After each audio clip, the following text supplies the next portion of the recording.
You made it. You made it. Great stuff. Yeah, I'm here. Yeah. Oh, wow. Cool. Let's get into it. Yeah. So yeah, this is Unscripted Podcast.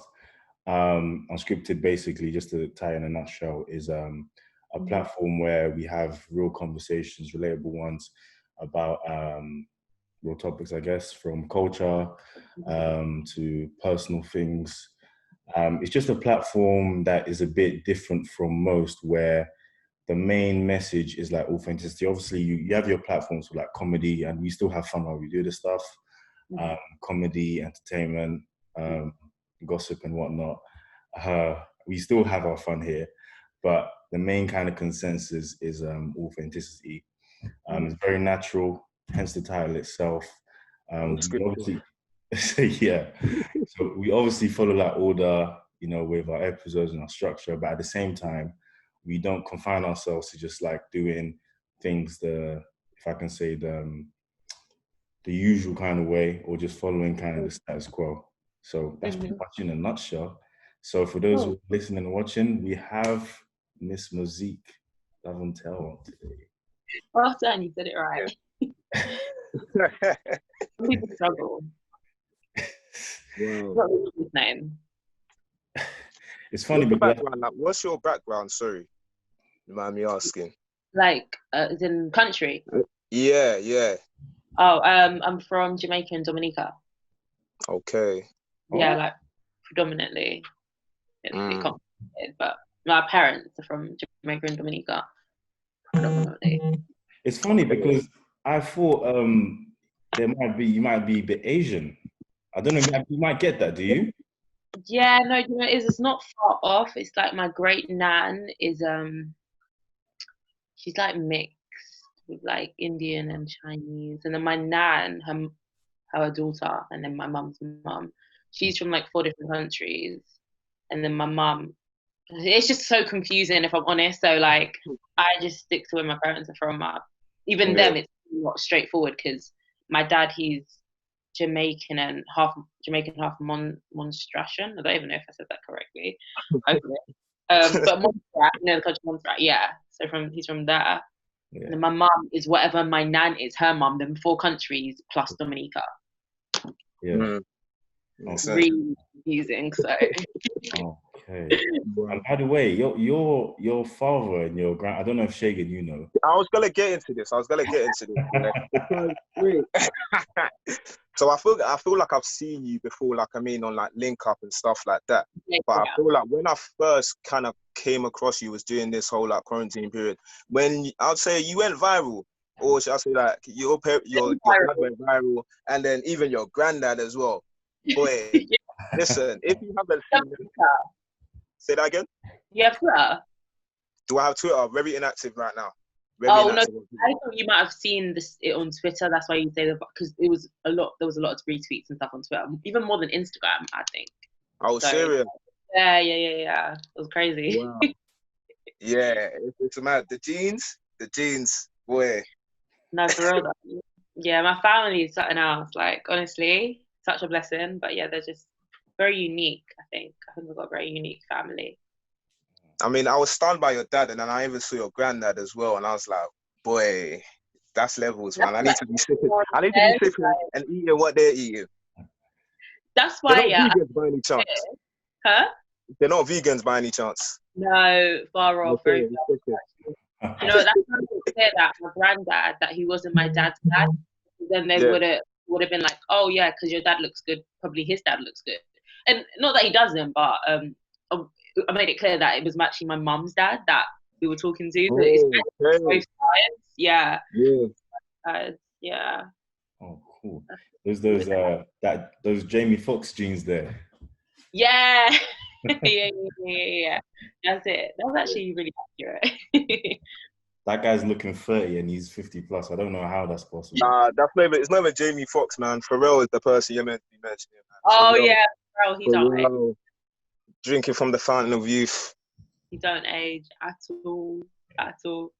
Literally. Well, but yeah, talking quarantine, how was your whole quarantine, your whole lockdown period? We're just coming out of it. Like, how was it for you? I actually really enjoyed it. I was honestly, because I was so busy before lockdown, like with work and stuff, that it actually came at a good time where I just needed to kind of just chill. So I loved that I wasn't as busy.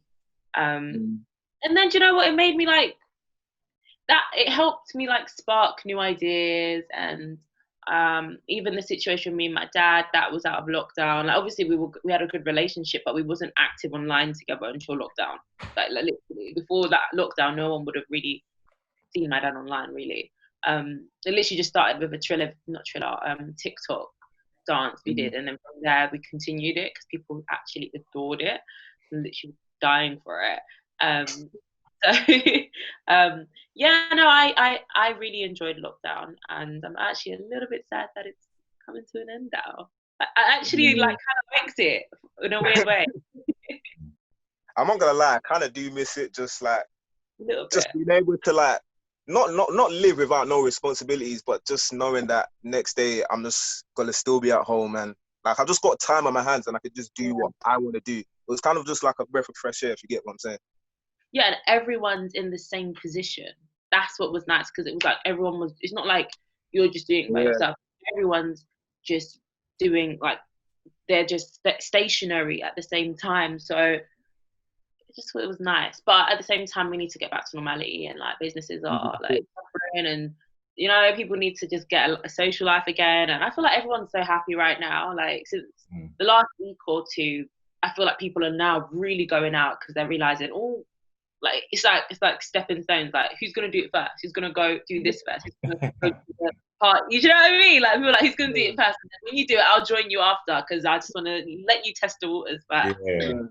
But now, all in it now. Everyone's out, like everyone's so happy. Like, I feel like everyone's just happy, which is nice. Yeah. I think the world definitely, like, especially the Shagan you mentioned, the world and life like slowed down a bit, which is good, because especially living in London, it's so fast paced that, you know, by the time you know it, like how many weeks, months, how much time has gone already. Ellie, do you live in London? I live in the famous Croydon. You live in Croydon. I live in the famous. So So Mosique, apparently, well, Renee is not here. She's the third co-host member. But apparently Shagan and Renee think that I don't live in London. It's not just us two. It's not just us two. It's a thing, man. Very far. I have to tell you that. Listen. To be quite honest with you, it's really far. And like, I live on the other side, and people say where I live is in London. But I swear to God, I've got a whole argument. Like, you can't compare. Well, you can compare it, but Enfield is still not as far as Croydon, and it will never be as far as Croydon. Enfield is next to Edmonton, which is next to Tottenham. And Tottenham is beautiful. That's Hackney. Like, go forward, you're in Hackney Central. Yeah. Croydon is far. You're in South, but it's not even just in South. You have to keep going. Enfield is not like that. Enfield, a little 15-minute drive, you're local, like, it's fine. Yeah, it's a bit of the outskirts, but it's not far like that, you know? I can't lie, Croydon is just absolutely amazing. Wait. It's all right, we allow you. Greater London. Croydon in a myth, update some. Oh my God, I won't see you. Just won't see you. I'm not. I think I have more ops now. I have more ops now. Definitely. Just say it's your own little place, innit? It's you guys' own little entity. It's just not London. It's just not. To get into London is, you know, it's very fast. Under 15 minutes. I mean, not to get into central London. Let me say central. But for me to get into central London, it's 15 minutes. That's just to get into London from Croydon. Exactly. My case is closed. Wow. You've got to go 15 minutes just to get to a bit of London. I'm already in London. 15 minutes. I'm more kind of central now. I'm right in the middle. So, yeah. It's true. I could testify. I live in Finsbury Park, so Enfield is not that. That's not far from Enfield. Yeah, it's not. See? I just don't think that, you know, because it's kind of a grey area between directly outside and kind of still in London. I don't think there's much appreciation, for the You got it. special No, area. we appreciate you guys. Again, we appreciate Captain Conan. We appreciate those guys. Stormzy, appreciate some of you guys, but yeah, just stay in your lane, you know what I'm saying? Yeah, just don't to London and don't claim that you're nearby. That's it. Oh my gosh, wow. Once you guys accept that, it's just, own it. Own it. It's the best thing. Then we can't own it. If you guys just own it, then we'll shut up. Oh wow. All right, cool. Mosique, for those who are watching you or hearing you for the first time, tell us about what you do, link up, and everything else that you're doing right now in life. Okay. Sorry, I had to just take the conversation away from just cool it down a bit. Like, pinpoint it. If I had to put it into like a nutshell, maybe I think I'm a presenter. That's what I am. I'm a presenter. That's what I mainly do. You're definitely a presenter. Like, you've got the voice. You've got the presenting voice. Yeah, I'm a presenter. That's what I do. I've been on radio. I've done that. I'm not on radio at the moment, but I've been on radio for years. What else? So just in all different forms, like events, shows, listening parties. I've done a listening party, just red carpet, anything that presenters do. That's kind of what I do. And then I do my own content on the side. I do that on YouTube and just like interviews and stuff like that, which I just have full control of. I handle that from start to finish, in terms of the production and the editing and just everything, how it looks, everything. And I want to continue to do that. What else? And link up is I did the listening party. That was fun before we went into lockdown. That was real fun. And I also do a segment which we're kind of revamping. So we're going to bring it back out in maybe like the next month or so. But we're just going to tweak it a bit. That was birthed out of lockdown anyway. So we now, because we're kind of coming out of lockdown, we can adapt it a bit. And we've got more leeway. And that was called the Hot List. So it was like the UK kind of chart show, like black, urban. I know people hate that term, but easiest way to describe it. Urban music. And people vote like on a weekly basis. And then outside of that, I just do like, I'm just me. Like I do Instagram as well. Just like it comes with the job, really, like Instagram stuff, all of that type of stuff. And yeah, that's it. And I have a hustler job, like a job that I love. I also work for the NHS, which most people know now, I think. Some people know. I work for the NHS as well. Nice round of applause. Wait, why have we stopped clapping for the NHS on Thursdays, man? I missed it. They just said on the news one day, it's the final clap, and everyone was like, okay. Rah.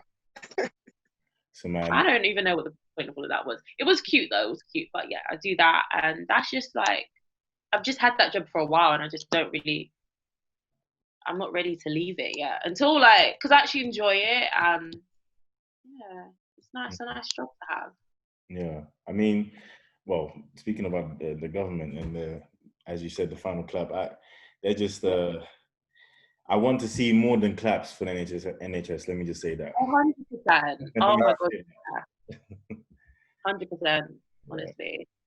My mom's actually a senior nurse as well, and she was working like literally if not almost every single day. And recently now she's been taking some time off and stuff, but Hard work. Yeah. For real. But I did see you hosted a quite massive event, I think. Was it last year? Which one was that? Quite a few last year. You have to be specific. She's done a few, man. No, you were on not a podium. No. Was it a podium? What was it to do with? Was it? I think it was fashion. Was it fashion? I think it was. I did. What did I do last year? I did the Black Magic Awards. That's the one. Is it that one? That's the one. I think that's the one. Yeah. Yeah, that was like red carpet. That was fun. That's always really fun. I've been doing that since it started, really, actually. Because me and Koja got a really good relationship. So yeah, like love Kojo to pieces, amazing man. Yeah, I do that more or less every year. I don't know if we're doing it this year because of everything going on. I haven't heard a word about it. Probably next year is best to just aim for next year now, because trying to get it done in a space of time is just a headache. So I think it's best to just do it next year. Fresh stuff. Sure. And that's that. What else? Was that the one you were talking about though? Yeah, I just found actually, just had a quick snippet look at my phone actually. That was actually two. So it's that one and also the Afro Hair and Beauty. I think that was even bigger, was it? Afro Hair and Beauty, yeah, that was I think the year before though. That was 2018, I think. Yeah, 2020, 2019 was last year. Because that was the first year that I started presenting. So whoa, really? Yeah. That crowd was not small. Exactly, yeah. Because I won it, like I did a competition. It's not on my Instagram anymore, but it was like an online competition. I was in uni at the time, so I was literally finishing up my dissertation. And I just finished my dissertation, and they put out an advert on social media saying, "Oh, we're looking for presenters for the Afro Hair and Beauty show." And obviously, growing up, I'd known about the Afro Hair and Beauty show because I'm a young black girl from North London. Any young black girl from North London knows Afro Hair and Beauty. Like, it's just, we all know it. So I was like, oh my God, I'd absolutely love to host that. I mean, it is a lot considering I'm very new to presenting, but why not? Went for it, auditioned on Instagram. I don't know where I got this confidence from, because honestly, right now, I don't know if I'd still be confident enough to do that, even though I've got more experience. I don't know how that works, weirdly. I've got more experience now, but I'd actually feel a lot more nervous to actually put up a whole video on Instagram saying, oh, hair, I want to be the presenter. I don't know. I had this clearly. And I got it. That's how I met Kojo, actually. Okay. Oh, well, interesting. So you said that you were doing the radio shows. Was that before the presenting, or did that come after you started presenting? That's basically how I got that's how I got into presenting. That's the part of the whole journey. I started on radio. Okay. Interning, and then I got a show, and then over time it became my full-time job. But it was a journey type of thing. But that was all a part of the whole presenting thing, because it's radio presenting, just a different form of presenting. Interesting. And you've done some really massive, big interviews. Tell us. What do you want from me? Top 3. My top 3.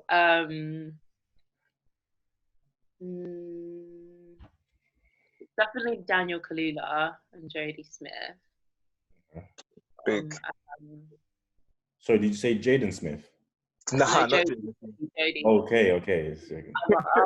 What's going on in my head? Oh God, this was my favorite film last year. What's the film, guys? What's the film called? Which film? So give me. It's gone out my head. That film. Queen and Sin. Queen and Sin. Sorry, it just literally got out my head. Queen and Sin. That was fun. That I will always say Maya, not based on necessarily the interview, but just the fact that it's just something I will always remember, because that was when I literally just started presenting. So when I started, I remember the first year presenting, I had some big opportunities, like Afro and Beauty, interviewing Maya, did some other things too. I was like, what's going on? I literally just started. So Maya done okay, and I actually done some new interviews as well over lockdown. I'm thinking about those. Which one did I really like from there? I actually really enjoyed Richard Blackwood. That was a very good interview. That was very, very definitely. I can't skip that, because I left that interview feeling I was all warm inside. It just went so well. Yeah, it just went so well. It's just such a great conversation, and so. He seems like a cool guy, man. I'd love to have a chat with him. So, when I say so cool, you can really see him. He opened up about so much as well on that live. That was a great interview. Wow. Leads into actually the main topic of the episode. It's actually a continuation of a previous topic we had some episodes ago. I think episode 12. But just to cut the long story short, we wanted to do a kind of part 2 conversation around the idea of being self-made, the self-made man, the self-made woman. Is that a thing? Does it exist? Shagan is already smiling, knows it quite well. And we said we'll definitely do this again. So yeah, I'll open up the floor. Like how, like, what's the question? Like, okay, let's probably start. Does it exist? Yeah. Is it real? Is it possible to be self-made? And I think you have to look at the definition of it as well, but we'll probably start from there. Is it a real thing? Oh, she's frozen. Yeah, but I don't think it's literal. Okay. I just think that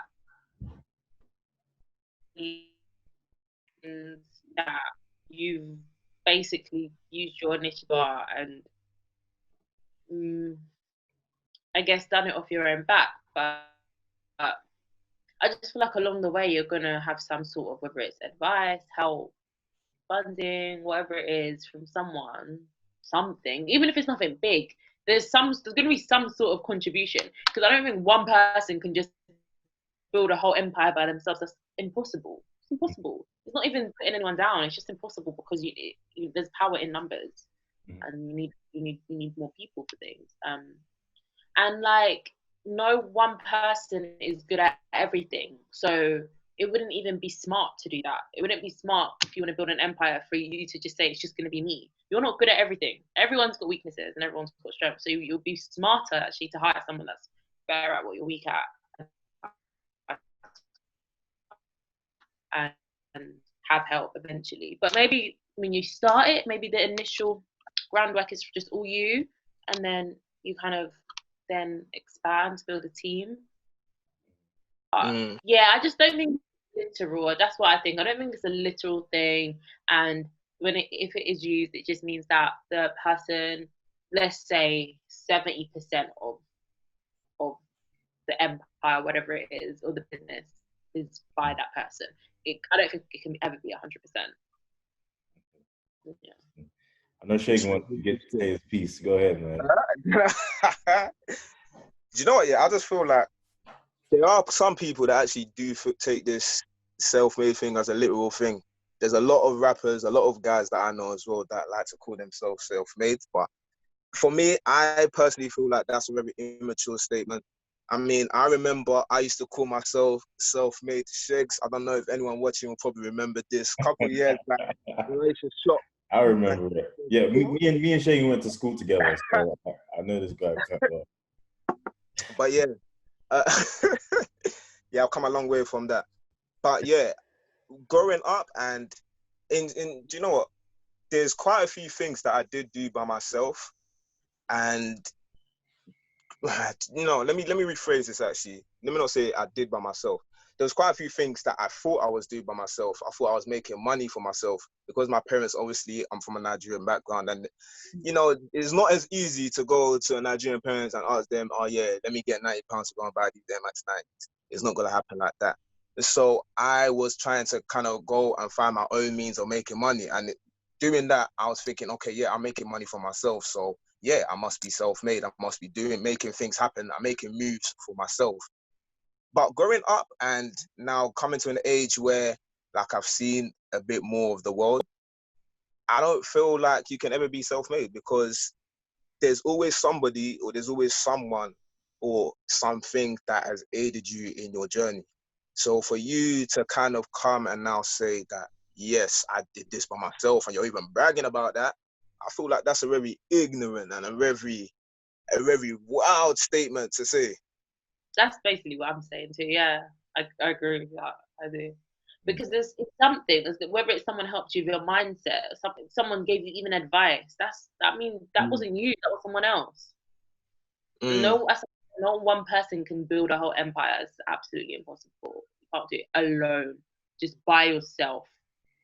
Like, and when I say that, I mean like like you can be like, say someone rich or like a billionaire now went and built something from the ground up. They could do that because they've already learned what they need to know. They've got the funding, but to get to where they got to, they couldn't have done that by themselves. Yeah. So that after that, that can be self-made or whatever, because they could probably do it all by themselves. But before that, prior to that, no. But I think it's just people's way of screaming about their independence, innit, and that they had no handouts.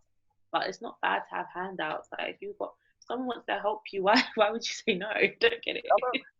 I don't know why people feel like it's a bad thing to receive help, or I feel like that's actually a very toxic mindset as well, to think that like no one else can help you, like you are in this world for yourself and you're gonna do it. We're human beings, we're codependent, we depend on each other. So like I mean, if there's one thing that this quarantine kind of period has shown me is human interaction, man. Like me just being at home, even though I'm even living with like my brothers and that. Fam, I need to socialize. I need to get out of the house. I need to see people. Even if I don't even know you, I just need to be around people. I don't know maybe whether that's the city boy in me or I don't know. I just you need other people, man. And that's natural. Like there's anything wrong with that. Like just the human nature. It's just it is what it is. There isn't a problem with it. I think it's just people being a little bit selfish in wanting to just seem like they're that person, that girl, that guy. Oh, I did it all by myself. Didn't take no help, but okay. Alright, what do you want me to do with this information? Alright, well done. So I was gonna ask, so do you guys think that the word kind of defeats its own purpose to an extent? I just feel like it's just an ignorant statement. That's what it is. I know in certain cultures and in certain lifestyle, it is the kind of thing because it makes you seem like, you did this on your own. Like, get ahead. These are your accolades. These are your stripes. But in the real world, for me, I don't really feel like that's a real thing. I don't feel like any of the real big like entrepreneurs that we know that are now millionaires, multi-millionaires, should I say, billionaires, I don't think any of them would say an ignorant statement such as I did it all by myself, because I doubt you would even have got to that position saying statements like that, because no one would want to work with you because you're coming off as a very arrogant kind of person. That's true. Yeah, I agree with that. I think it's just young mentality. I think younger people, I think as you get older, you don't really see that as much. But when you're young, you say them things, innit? It's cool. Correct me if I'm wrong, but I feel like I've heard the Jay-Z verse where he's talking about being self-made. Probably. Definitely, probably. Rick Ross as well. Partially, I feel like I was defo gassed over Rick Ross them times. Like, this guy used to say self-made millionaire and everything. And obviously, Rick Ross was the guy at MMG. Listen, he was the guy at the time. So I feel like he gassed me and he gassed a lot of other people as well into thinking that, come on, self-made. We're independent. I just don't think it's like literal. I think they're just trying to say. If I'm honest, I just think it's people that maybe didn't come from the best backgrounds or upbringings and didn't have like finances growing up and stuff. Like it was just so because they've broken through that, they just see it as self-made because no one else in their family maybe had that type of lifestyle. So because they're the first person like, oh, I'm self-made because it didn't exist before me. Maybe that's where they get it from. And there's not a problem. It's you being happy and proud. It's just something. Just don't take it too literal because it's actually to be self-made. Like you would have had help, Rick Ross. You would have had some help, Jay-Z. I don't care. You would have had something, mentor, whatever, something, a girlfriend. I don't know. It could have been someone. They helped you 100% to get to where you are now. So. Coming to think of it as well, I think like it could also for some people be a kind of defense mechanism where kind of as you mentioned, Mosique, where people they grow up in like harsh environments, they kind of been through hell, if that makes sense, hell and high water, and they've probably programmed themselves to believe and think that they can never show any sign of weakness. So what they have built, that self-made kind of, if I can say, armor title or whatever, is kind of a defense mechanism of probably what they've been through, you know, on their come up, or their childhood or something like that. I agree with that. That makes sense as well. Yeah. I feel like, say that again? No, go ahead. I was jumping off. Yeah, no, I was gonna say, like, I feel like a lot of issues and a lot of things that we see, like even in this day and age, is a lot of it's down to like upbringing and culture and like where people are coming from. Because like even when I think about like what it takes or what people deem as like successful or amassing success or wealth, is always normally the material possessions that people like to put at the forefront. So, and I feel like that's come from the ends. That's come from like being in these urban areas as well, where you were seen or deemed cool if you had the newest crep, or you were looking fly in a new tracksuit or something like that. And I feel like these things have kind of upscaled and people have carried this along like into older ages, and it's still there, but it's there in a different way. And I feel like at the same time, that is a good thing. I feel like you should treat yourself and you should, you know, enjoy life. But at the same time, there's more to being successful and there's more to wealth than just owning material possessions. 100%. 100%. I agree with that. But yeah, I think if you don't understand that, then I don't know what you're doing really. Like, you should really get that. It's not just about designer items. I mean, to some extent, like, you can debate it's how you view it as well. Like, some designer items for me, I could see more as an investment, because that they hold their value. And if you wanted to sell it at whenever you want to sell it, you know you're gonna make money back. It's like almost like you've got money there. Like everything's kind of about perspective in it. So say you've got like four Rolexes, Cartier, everything. It looks good and you feel good. It's luxury items. Who's gonna lie and say you don't feel good? But you just know. I think that's a great way to see it, is knowing, oh, like, say tomorrow anything went wrong, I could sell these and make bare money back. Like, trust me, I know about that. If I was to leave this camera just there, you will see a stack of crap that I'm just sitting on as an investment. But anyway, that's another conversation. You know what holds its worth, and it's more than anything. But above all, you can treat yourself as well. If you do like something, get it. But you can make the money back. That's it. So who do you guys think is are the main culprits to blame for this translated message of being self-made in our culture? The thing is, I don't want to put blame on anyone, but like, if I was gonna put a blame on anyone, is the people that influence us or the people that influence the culture. So that's your music artists, that's your footballers, for the guys, that's anyone that you kind of put up onto a higher esteem. Like, if they're not speaking the message as to like what is actually valuable in life, people are just gonna pick up. And at the same time, I don't want to sound entitled as well to say that, yeah, this person should be doing this or should be doing that, because who am I to be saying that you should be doing this? But I still do feel like if I was in a similar position, I would still preach a message of what your values should still be like, if you get what I'm saying. Yeah, it's true. Yeah, I can't blame anyone, because at the end of the day, like, you're in control of your own self and your own decisions. And if you're weak mentally, then that means you just need to, you know, work on yourself at the same time. Like, I feel like you've got to take responsibility as well, because they can say whatever, but it's you that's believing it at the end of the day.